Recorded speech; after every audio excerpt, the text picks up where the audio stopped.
আমি দাজ্জাল। এই আলো এবং বিস্মুতে কে আমাকে চ্যালেঞ্জ করবে?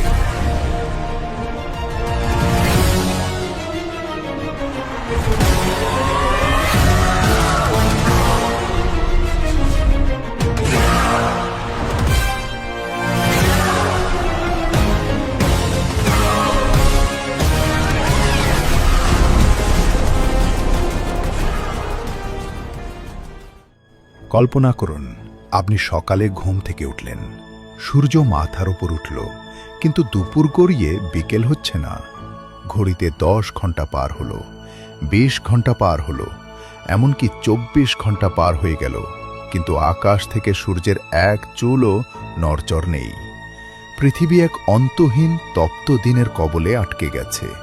মানুষ আতঙ্কিত, বিজ্ঞানীদের কাছে কোনো ব্যাখ্যা নেই। ঠিক তখনই পৃথিবীর দিগন্তে আবির্ভূত হবে এক বিভীষিকা, যার কপালে লেখা থাকবে কাফির, যার এক চোখ হবে অন্ধ, আর যার হাতে থাকবে তথাকথিত স্বর্গ আর নরকের চাবিকাঠি। মানব ইতিহাসের সবচেয়ে বড় ফিতনা দাজ্জাল। সে পৃথিবীতে থাকবে মাত্র 40 দিন। কিন্তু আপনি কি জানেন, এই 40 দিনের প্রথম দিনটিই হবে সাধারণ 1 বছরের সমান দীর্ঘ? আজকের ভিডিওতে আমরা পা রাখব দাজ্জালের সেই বিভীষিকাময় 40 দিনের ক্যালেন্ডারে। কি ঘটবে সেই প্রতিটি দিন, প্রতিটি ঘণ্টায়? তৈরি হয়ে নিন, কারণ এই ভ্রমণ আপনার মেরুদণ্ড দিয়ে হিমশীতল স্রোত বইয়ে দেবে। রাসূলুল্লাহ সাল্লাল্লাহু আলাইহি ওয়াসাল্লাম দাজ্জালের ফিতনাকে আদম সৃষ্টির পর থেকে কিয়ামত পর্যন্ত সবচাইতে বড় পরীক্ষা হিসেবে বর্ণনা করেছেন। সাহাবায়ে কেরাম যখন জিজ্ঞেস করলেন সে পৃথিবীতে কতদিন থাকবে, উত্তরে তিনি বললেন 40 দিন। তবে তার প্রথম দিনটি হবে 1 বছরের সমান, দ্বিতীয় দিনটি হবে 1 মাসের সমান, তৃতীয় দিনটি হবে 1 সপ্তাহের সমান, আর বাকি দিনগুলো হবে তোমাদের সাধারণ দিনগুলোর মতোই। এখন একবার ভাবুন, প্রথম দিনটি যখন 365 দিনের সমান লম্বা হবে, তখন মানুষের মনস্তাত্ত্বিক অবস্থা কেমন হবে? প্রথম কয়েক ঘন্টা পর মানুষ মনে করবে এটা হয়তো কোনো গ্রহণের প্রভাব, কিন্তু যখন 48 ঘন্টা 72 ঘন্টা পার হয়ে যাবে এবং সূর্যের কোনো পরিবর্তন হবে না, তখন পৃথিবীতে নেমে আসবে চরম বিশৃঙ্খলা। ইলেকট্রিক গ্রিড ফেইল করবে, ফসলের চক্র নষ্ট হয়ে যাবে, আর মানুষের শরীরের বায়োলজিক্যাল ক্লক বা সার্কাডিয়ান রিদম পুরোপুরি ভেঙে পড়বে। সাহাবীরা অত্যন্ত বিচক্ষণ ছিলেন। তারা জিজ্ঞেস করেছিলেন, হে আল্লাহর রাসূল, সেই দীর্ঘদিনে আমরা কি শুধু 5 ওয়াক্ত নামাজই পড়ব? নবীজি সাল্লাল্লাহু আলাইহি ওয়াসাল্লাম উত্তর দিলেন, না, তোমরা সময় অনুমান করে নামাজ পড়বে, অর্থাৎ ঘড়ি ধরে বা সময়ের হিসাব করে আমাদের এবাদত চালিয়ে যেতে হবে। সেই প্রথম দিনটিই হবে মুমিনদের জন্য ধৈর্যের এক চরম পরীক্ষা। দাজ্জাল যখন বের হবে, সে সাধারণ কোনো মানুষের মতো ধীর গতিতে চলবে না। হাদিসে এসেছে, তার গতি হবে এমন যেন বায়ুতাড়িত মেঘ। সে ঝড়ের গতিতে এক শহর থেকে অন্য শহরে পৌঁছে যাবে। তার সাথে থাকবে এক বিশাল বাহিনী। পারস্যের বর্তমান ইরান ইস্পাহান শহর থেকে 70,000 ইহুদি তাকে অনুসরণ করবে, যাদের মাথায় থাকবে সবুজ চাদর। শুধু তাই নয়, সমাজের এক বিশাল অংশ যারা দুর্বল ঈমানের অধিকারী এবং যারা অন্ধভাবে অলৌকিকতায় বিশ্বাস করে, তারা দাজ্জালের মোহে পড়ে যাবে। দাজ্জালের কাছে থাকবে রুটির পাহাড় এবং পানির ঝর্ণা। যে সময় পৃথিবীতে তীব্র আকাল আর দুর্ভিক্ষ চলবে, সে সময় দাজ্জাল আসবে ত্রাণকর্তার বেশে। সে আকাশকে নির্দেশ দেবে বৃষ্টি বর্ষণ করতে, আর জমিন থেকে শস্য উৎপাদিত হবে। মানুষ ক্ষুধার জ্বালায় তার পায়ে লুটিয়ে পড়বে। কিন্তু মনে রাখবেন, তার এই স্বর্গ আসলে হবে জাহান্নাম, আর তার দেখানো জাহান্নাম আসলে হবে জান্নাত। দাজ্জালের সবচেয়ে ভয়ঙ্কর ক্ষমতা হবে মৃতকে জীবিত করার অভিনয়।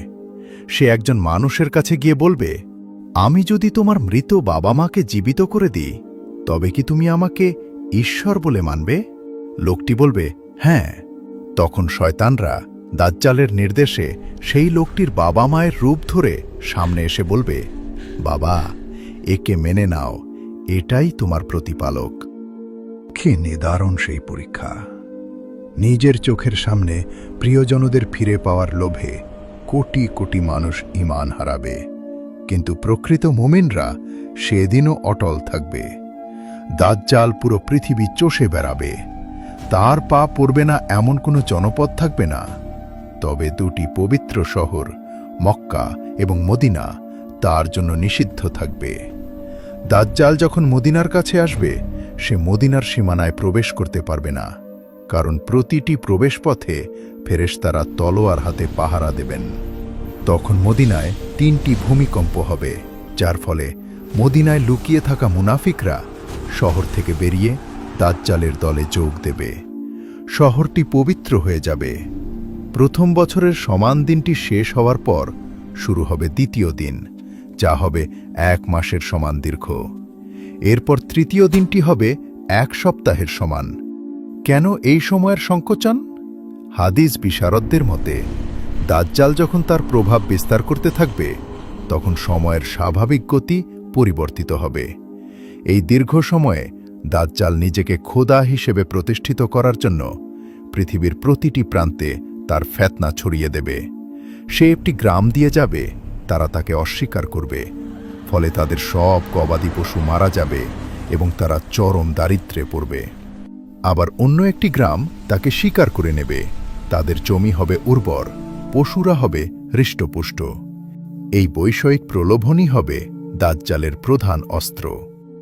আজ আমরা যেভাবে ভোগবাদের পেছনে ছুটছি, দাজ্জালের সময় এই ভোগবাদই হবে মানুষের ঈমান ধ্বংসের মূল কারণ। দাজ্জালের কপালে কা ফা রা কাফির লেখা থাকবে, যা কেবল একজন প্রকৃত মুমিনই পড়তে পারবে, সে শিক্ষিত হোক বা অশিক্ষিত। কিন্তু যার হৃদয়ে কুফর আছে, সে সেই স্পষ্ট লেখাটি দেখতে পাবে না। 40তম দিনটি যখন ঘনিয়ে আসবে, পৃথিবী তখন অন্ধকার এবং হাহাকারে পূর্ণ। দাজ্জাল মনে করবে সে জয়ী হয়ে গেছে, সে ফিলিস্তিনের দিকে অগ্রসর হবে। ঠিক সেই মুহূর্তে দামেস্ক শহরের সাদা মিনারের উপর আসর বা ফজরের সময় 2জন ফেরেশতার কাঁধে হাত দিয়ে আকাশ থেকে অবতরণ করবেন হযরত ঈসা আলাইহিসসালাম। দাজ্জাল যখন ঈসা আলাইহিসসালামকে দেখবে, সে লবণের মতো গলতে শুরু করবে। সে পালানোর চেষ্টা করবে, কিন্তু ঈসা আলাইহিসসালাম তাকে ধাওয়া করবেন এবং ফিলিস্তিনের লুদ নামক দরজায় তাকে বর্ষা দিয়ে আঘাত করে হত্যা করবেন। দাজ্জালের মৃত্যুর সাথে সাথে পৃথিবীর বুক থেকে এক অভিশপ্ত অধ্যায়ের অবসান ঘটবে। তার বিশাল বাহিনী ছত্রভঙ্গ হয়ে যাবে, পৃথিবী ফিরে পাবে তার শান্তি। বন্ধুরা, দাজ্জালের এই 40 দিনের গল্প কেবল কোনো রূপকথা নয়, এটি একটি সতর্কবার্তা। দাজ্জাল আসার আগে দাজ্জালিয়ত বা দাজ্জালের আদর্শ পৃথিবীতে ছড়িয়ে পড়বে। মিথ্যাকে সত্য আর সত্যকে মিথ্যা বানানো হবে। এখন প্রশ্ন হল, আমরা কি প্রস্তুত? রাসূলুল্লাহ সাল্লাল্লাহু আলাইহি ওয়াসাল্লাম আমাদের শিখিয়ে গিয়েছেন, যে ব্যক্তি সূরা কাহাফের প্রথম 10 আয়াত মুখস্থ করবে, সে দাজ্জালের ফিতনা থেকে নিরাপদ থাকবে। প্রতিদিনের নামাজে শেষ বৈঠকে দাজ্জালের ফিতনা থেকে পানাহা চাওয়ার দোয়া পড়তে হবে। দাজ্জাল আসার সময় হয়তো খুব দূরে নয়, কারণ পৃথিবীর বর্তমান অবস্থা সেই দিকেই ইঙ্গিত দিচ্ছে। আজকের এই ভিডিওটি যদি আপনার মনে সামান্যতম সচেতনতা তৈরি করে থাকে, তবে এটি শেয়ার করে অন্যদেরও সতর্ক করুন। আপনার একটি শেয়ার হয়তো কারো ঈমান রক্ষার উসিলা হতে পারে। কেমন লাগলো আজকের এই বিস্তারিত আলোচনা? আপনি কি চান আমরা কিয়ামতের অন্যান্য বড় আলামত নিয়ে আরও ভিডিও বানাই? কমেন্টে আপনার মতামত জানান। দেখা হবে পরবর্তী ভিডিওতে। আল্লাহ আমাদের সবাইকে হিফাজত করুন। আমিন।